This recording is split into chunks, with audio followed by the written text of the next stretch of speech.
Hansı cümlədə bircə qüvvətləndirici ədatı işlənib? Bilirik ki, bircə həm qüvvətləndirici ədat, həm məhdudlaşdırıcı ədat kimi işlədilə bilər. Eyni zamanda say plus cacə ədatı kimi də işlədilə bilər.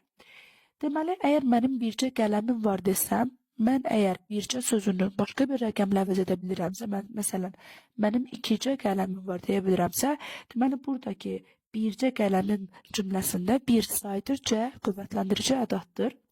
Lakin desəm ki, bu işdə günahkar bircə bizik, yəni bircəni yalnız təkcə ilə əvəz edə biliriksə, yalnız bizik, təkcə bizik, bu zaman məhdudlaşdırıcı ədat olur.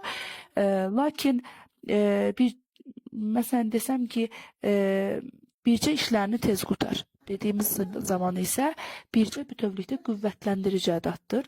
Deməli, bu testimizdə isə A variantında sənin bu işlərindən bircə Akif ziyan tapacaq dediyimiz zaman yalnız Akif ziyan tapacaq dediyimiz üçün burada məhdudlaşdırıcı ədatdır.